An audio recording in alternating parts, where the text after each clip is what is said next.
Vốn một chút này xa chỉ thay thiết này sạc sàng tại ở này chẳng là ngàyนี้คือយើងនឹងសិក្សាអំពីមេរៀនបន្ទាប់គឺជាមេរៀនទី3នៃការអនុវត្តកម្មវិធី Photoshop ដោយឥតគិតថ្លៃរបស់យើងណាអញ្ចឹងនៅក្នុងថ្ងៃនេះគឺយើងនឹងធ្វើការ design poster មួយសម្រាប់ធ្វើការផ្សព្វផ្សាយរៀន Photoshop ឥតគិតថ្លៃដោយប្រើប្រាស់លើកម្មវិធី Photoshopគោលបំណងនឹងអ្វីដែលអ្នកទាំងអស់គ្នាចេះលើកម្មវិធីនេះទី1អ្នកទាំងអស់គ្នាអាចរចនា background ពណ៌តាមចំណង់ចិត្តដោយខ្លួនឯងបានហើយនឹងកាត់ background ចេញពីរូបភាពហើយនឹងការសរសេរអក្សរលើកម្មវិធី Photoshop ណាតោះលើកមកសាមនយូអ្នកទាំងអស់គ្នាអាចចូលមកកាន់កម្មវិធី Photoshop របស់យើងចុច2ដងទៅនោះវានឹងចូលហើយរងចាំបន្តិច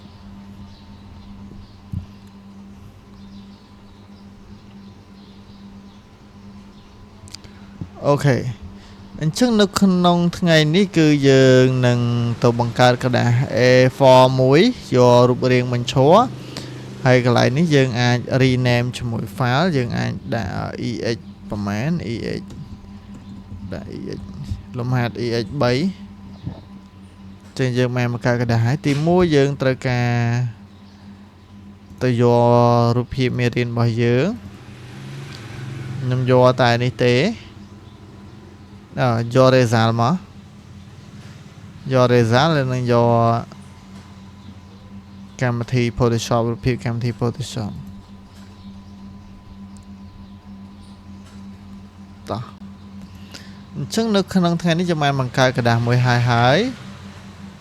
អ្វីដែលយើងត្រូវប្រើគឺកាត់ background នេះចោលអីទៅ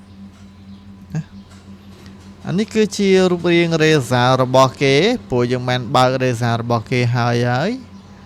ចឹងខ្ញុំសូមបង្ហាញអ្នកទាំងអស់គ្នាបន្តិចនៅផ្នែក color នេះគឺជាប្រភេទ link ឬក៏ឈ្មោះរបស់រូបថតអញ្ចឹងអ្នកទាំងអស់គ្នាអាចមកស្កត់មកជួយឲ្យជាប់ហើយវាឃើញបែបនេះអ្នកទាំងអស់គ្នាចុចសញ្ញាដកមកដើម្បីធ្វើការលាក់ជាមួយនឹងរូបភាពដែលយើងមិនទាន់ប្រើអញ្ចឹងណាឧទាហរណ៍នៅពេលដែលយើងចង់ប្រើយើងគ្រាន់តែឈរនៅលើអ្វីដែលយើងលាក់ឬក៏កម្មវិធីរបស់យើងហ្នឹងឧទាហរណ៍យើងចង់ត្រូវការប្រើរូបមនុស្សស្រីនេះយើងចុចទៅប្រើបានឬក៏ចុចឲ្យទម្លាក់លើការងាររបស់យើងទៅប្រើបានហ្នឹងគេតើឥឡូវមិនតន់ប្រើរូបមនុស្សស្រីហ្នឹងទេឥឡូវយើងមើលការងារ result គេសិនទី1ឲ្យអ្នកទាំងគ្នាស្គាល់អំពីការចាក់ពណ៌ background ឬក៏ផ្ទៃខាងក្រោយនៃក្រដាសរបស់យើងនៅលើកម្មវិធី Photoshop ចឹងដើម្បីចាក់ពណ៌ background លើកម្មវិធីរបស់យើងបានអ្នកទាំងគ្នាមើលនៅត្រង់ផ្នែកកន្លែង layer អ្នកទាំងគ្នាអាចមើលនៅកន្លែងនេះ create new field នេះឬក៏សញ្ញាមូលហ្នឹងអ្នកទាំងគ្នាមើលកន្លែង solid color នេះសិនក៏បានចំពោះ solid color នេះគឺជាការដាក់ពណ៌ផ្ទៃខាងក្រោយរបស់ការងាររបស់យើងអញ្ចឹងឧទាហរណ៍កន្លែងនេះខ្ញុំដាក់ពណ៌ក្រហមនឹងចេញពណ៌ក្រហមហ្នឹងទៅតែមុននឹងដាក់អ្នកទាំងគ្នាត្រូវយល់អំពីកន្លែង goal នេះសិនឧទាហរណ៍កន្លែងរង្វង់មូលនេះគឺជាកន្លែង goal របស់ពណ៌អញ្ចឹងបើសិនជាវាឈរនៅកន្លែងពណ៌សចឹងយើងឈរអាឡែងព្រួញនេះដាក់ពណ៌អីក៏វាចេញដែរឬនៅតែគ្នាច្រឡំដៃដាក់គោលអាពណ៌នេះអាពណ៌គោល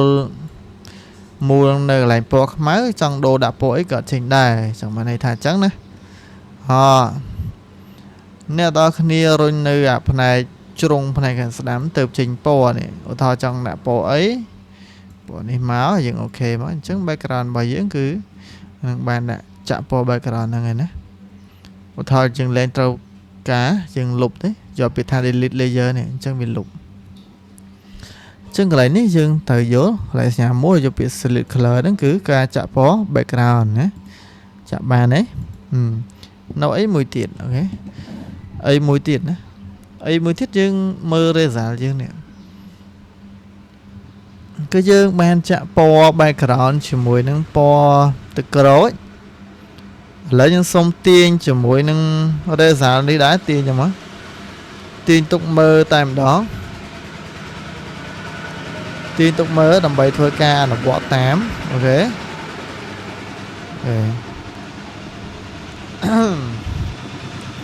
ยังเมื่อตื้อใบกรอนการเงินระบบยังนี่คือทามีนปีปอนั่นคือเชียปอเครดิตเมื่อไม่บันดังทำปีปอแบบปีปอนั่นคือเดือดซาแต่ในกระดานนี่มีนปอติดกระโดดสาวภายในแข่งกินนี่คือจีภายในมวยในปอติดกระโดดได้มีลักษณะปอถาดัดนะโอเคนะตอนเลยดำใบจับปอใบกรอนแม่เนี่ยต่อนี้โจมาการเงินบ่อยังเมาส์หายยังโจมาการในกระไหลcreate new film นี้หายยังโยเปียทาเกรดินนะทูที่ปีนี้ซึ่งเกรดินนี่คือชีบ่าคือชีปอได้มีนปีปอล้างเตยจังปอบ่ยังคือยังเอาไว้ได้ยังสลบมาปลาในชนนี้คือวีนึงไปให้แดมดอกนะจังกระไรนี่คือเนี่ยตอนนี้จะเริ่มปอมั้งจะอะไรสัญญาปรุนเกรดินนึง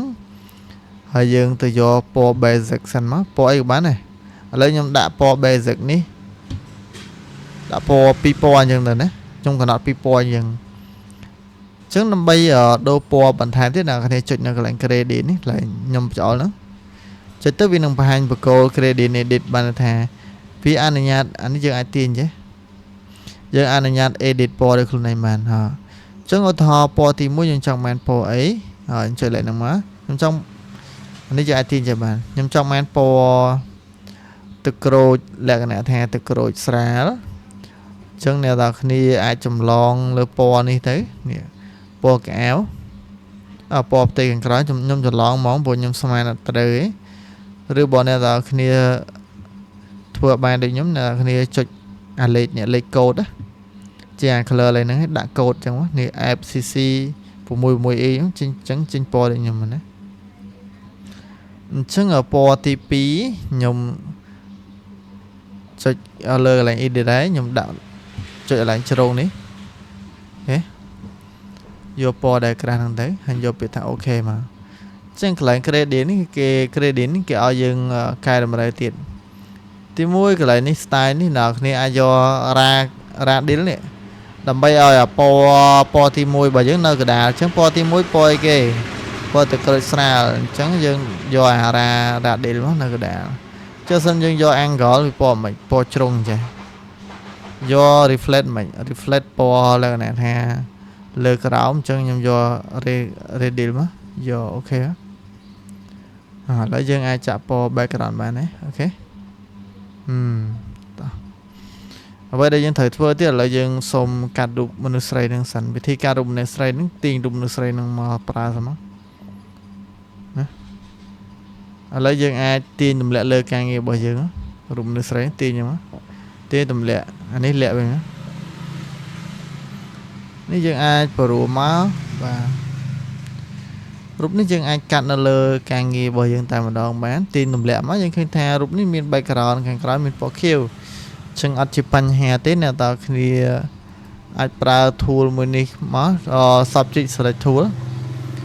หรือบอสันจีอัดมีนเต้ก็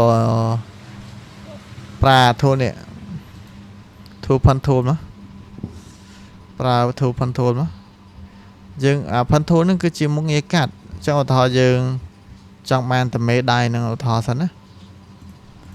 จังมันแต่ไม่ได้นั่งเอาทอสันไอ้dươngประกาศจิมวยcontrol enter มาประกาศ select นั่นไปได้dươngจุดมาตั้งปีบานแต่ไว้ได้dương select นั่นตีเนี่ยจุดมาโอเคมันไม่ได้ฮะจังครั้งนั้นปัญหาแต่ยัง follow ตามยังมวยปลาพันธุจะมั้ยปลาพันธุกันแต่มั้ย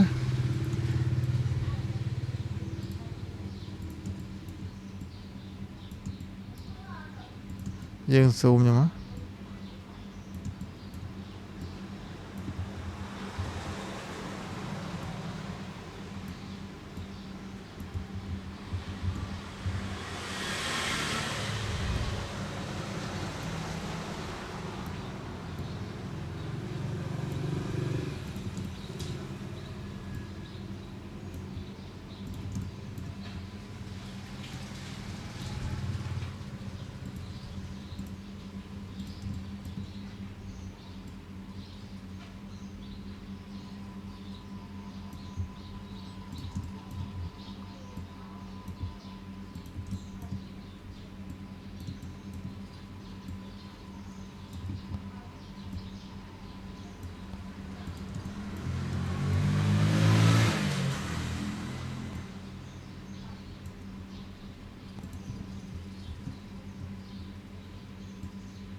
Ba mà đào thường cho ní nè đào kia nóไปได้ยังปลาพันทั่วจูบគ្នាទៅអ្នកនរគ្នាចេះអ្នកនរគ្នាចុចនៅលើ layer រូបនៅស្រីហ្នឹងហើយយើងចុច control enter យើងបង្កើត select យើងយកពាក្យថា mask mask ហ្នឹងគឺនៅកន្លែងសញ្ញានេះសញ្ញាដូចជប៉ុនហ្នឹងអូខេតមកទៀតដើម្បីឲ្យរូបរបស់យើងកាន់តែស្រស់ស្អាតទៀតអ្នកនរគ្នាអាចចូលនៅកន្លែង select ហើយយើងយកពាក្យថា select and mask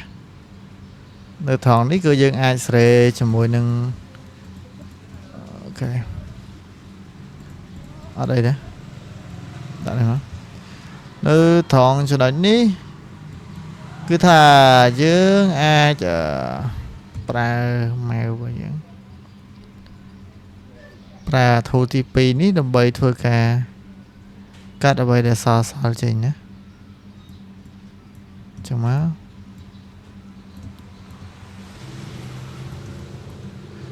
ធូរនេះវាកាត់សក់ណា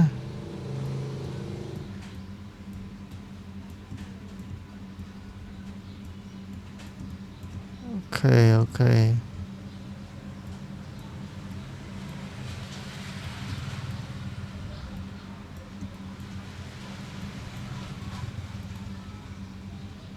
ចឹងណាខ្ញុំយក smooth បន្តិចយក filter បន្តិចយក radial បន្តិច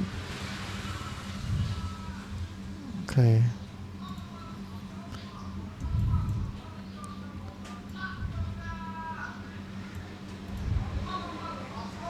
បាទអញ្ចឹងរូបរបស់យើងឃើញថាកាត់បានស្អាតដែរណាអ្វីដែលយើងត្រូវធ្វើបន្តយើងសរសេរអក្សរដើម្បីសរសេរអក្សរណាសរសេរអក្សរអីឥឡូវមិនបិទអានេះមកដើម្បីសរសេរអក្សរអ្នកនរគ្នាចុចលើអក្សរ T មួយនេះចុចអក្សរ T មួយហ្នឹងយកពាក្យថា horizontal លើគេហើយពណ៌ដែលអ្នកនរគ្នាចង់ជ្រើសរើសថាចង់បានពណ៌អីអានេះគឺជាពណ៌អក្សរថាខាងហ្នឹងចេញពណ៌អីចុចមកបានពណ៌ហ្នឹងแล้วយើងអាចគ្រាន់តែចុចមួយប៉ក់បានទេអញ្ចឹងត្រង់ចំណុចនេះយើងអាចសរសេរអក្សរអីដែលយើងចង់សរសេរបានហើយខ្ញុំតែដាក់ថារៀនអត់គិតថ្លៃហើយយើងប្រើ tool ដំបូងគេ tool មួយ tool ដើម្បីធ្វើការម្លាស់ទីវាណាដាក់ចឹងមករៀនអត់គិតថ្លៃអូខេចឹងថងច្រើននេះយើងអាច select យើងមើលកន្លែងនេះ font ដែល font ខ្មែររបស់យើងណាយើងអាចប្រើ font មួយណាក៏បានដែរហ៎បាទឥឡូវឧទាហរណ៍ខ្ញុំដាក់ពណ៌ Q ចុះសម្រាប់ពណ៌ហើយមួយទៀតខ្ញុំចូលមកកាន់ FX ដើម្បីដាក់ stroke របស់វា stroke ខ្ញុំ stroke នេះសង្កេតមើលផងសម្រាប់ទូកុំព្យូទ័រយើងថ្មីវាពេលខ្លះវាជាប់ឡើង center នេះអញ្ចឹងពណ៌របស់យើងចូលក្នុងយក out មកចឹងពណ៌ stroke យើងអាចដាក់ពណ៌អីដែលស្អាតមកពណ៌អីដែលយើងគិតថាស៊ីណាអញ្ចឹងកន្លែងនេះយើងពណ៌ background នេះពណ៌អក្សរនេះយើងអាច click យើងដូរពណ៌អីផ្សេងបានណាដាក់ពណ៌អាហ្នឹងក៏បានដែរពណ៌អក្សរយើងអាច click កន្លែងនេះហើយយើងយកជ្រើសរើសពណ៌មកដាក់ពណ៌ទៅក្រូចពណ៌ទៅក្រូចក៏បានណាដាក់ពណ៌ទៅក្រូចមកហ៎រៀនអត់គិតថ្លៃដែរដើម្បីសរសេរមួយទៀតយើងអាច copy ជាមួយ style នេះយើងចុច L ចុះមក L លើអក្សរណារៀនអត់គិតថ្លៃអញ្ចឹងកន្លែងនេះយើងក៏អាចដោះ stroke វាចេញទៅដើម្បីដូរពណ៌ផ្សេងណាដូរពណ៌ផ្សេងយើងអាចដាក់ពណ៌អីក៏បានឥឡូវខ្ញុំដាក់ពណ៌សណារៀនអត់គិតថ្លៃជាមួយខ្ញុំណា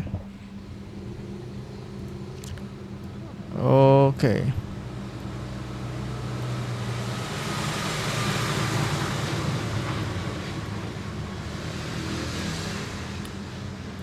អានេះខ្ញុំដាក់អញ្ចឹងចាហ៎រៀនអត់គិតថ្លៃជាមួយខ្ញុំណាហើយមួយទៀតខ្ញុំបើសិនជាខ្ញុំចង់ឲ្យរូបភាពនឹងនៅក្រោយនៅលើអក្សរមានអីជាអាចទាញរូបភាពនឹងនៅលើអក្សរមកឃើញអក្សរខ្ញុំនៅក្រោយរូបភាពហ៎ខ្លីៗអាហ្នឹងចាំមកបាន អូខេ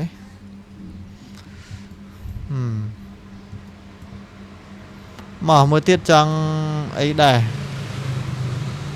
ចង់យករូប Photoshop ចឹងរូប Photoshop ចុចលើវាមួយមកតមកអ្នកនរគ្នាអាចប្រើ tool មួយនេះមកស្ដាំទៅយកពាក្យថា eraser tool ចឹង tool នឹងមានមុខងារកាត់ background មកពណ៌ចោលនេះមកពណ៌បើយើងមានមកពណ៌គឺពណ៌សកាត់ផ្លឹបចាតមកយើងទីទម្លាក់លើការងាររបស់យើងមកអានេះខ្វែងចោលទៅហើយយើងដាក់នៅលើដៃរូបមនុស្សស្រីហ្នឹងអូខេបាទ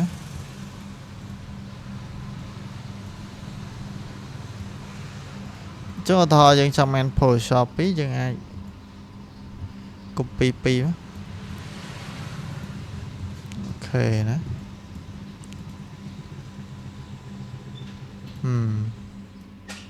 ចាំមក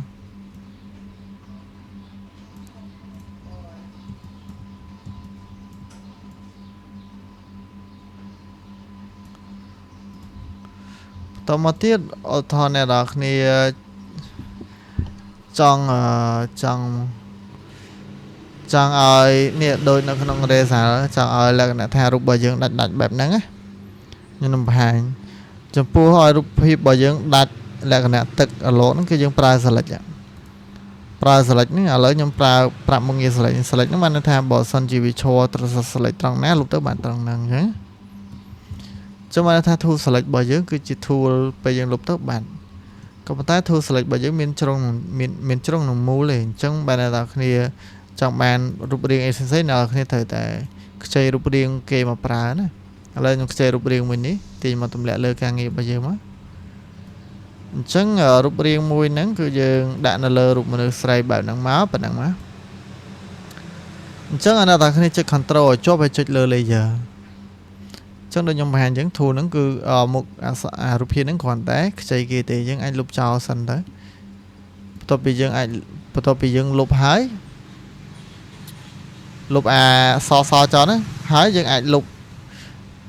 អ្វីដែលយើងចង់លុបគឺលុបនៅលើរូបមនុស្សស្រីអញ្ចឹងដូចខ្ញុំបញ្ជាក់មុនអញ្ចឹងគឺថាអា select នឹងនៅត្រង់ណាលុបទៅបានត្រង់ហ្នឹងឲ្យថាខ្ញុំលុបបានត្រង់ហ្នឹងអូខេបាទ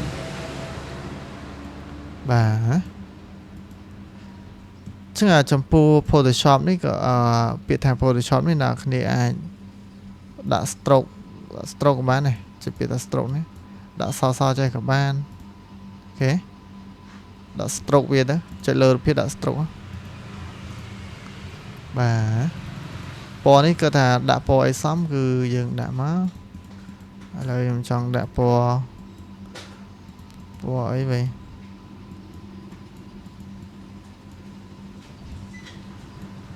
ដាក់ពណ៌សអញ្ចឹងខ្ញុំដាក់ពណ៌សអញ្ចឹងហើយដាក់ stroke មក stroke ខ្ញុំដាក់ពណ៌ហ្នឹងវិញពណ៌ទៅក្រូចហ្នឹងចាំមក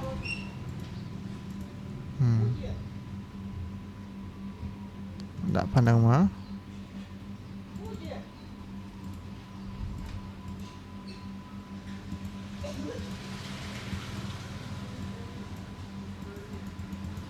ដាក់ពណ៌អីបានត្រង់លើនេះពណ៌ខៀវមកឥឡូវនេះអាចដូរ font ផ្សេងបើថា font ដែលអ្នកនរគ្នាស្រឡាញ់ font នេះខ្ញុំអត់តន់ស្រឡាញ់ខ្ញុំស្រឡាញ់ font នេះជាង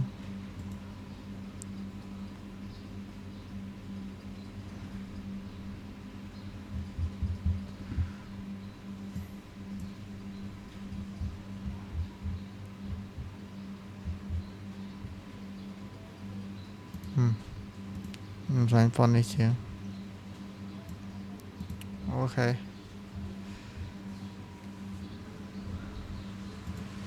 េដាក់ប៉ុណ្ណឹងមកចូលថាការងាររបស់យើងប៉ុណ្ណឹងហើយយើងអាចចុច save វាមក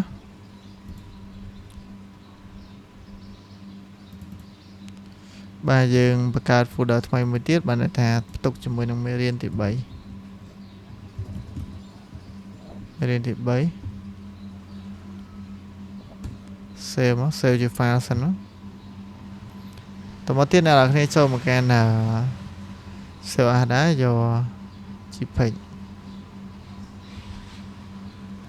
តមកអ្នកនរគ្នាមើលអ្វីដែលយើងមិនធ្វើហ្នឹងគឺនៅកន្លែងយើង save ណានេះមេរៀនទី3អញ្ចឹងយើងធ្វើបានប៉ុណ្នេះអូខេអញ្ចឹងការងាររបស់យើងអស់ហើយណាអញ្ចឹងសូមអរគុណសម្រាប់តាមដានទស្សនាពីដើមដល់ចប់ណាជួបគ្នានៅវីដេអូក្រោយទៀត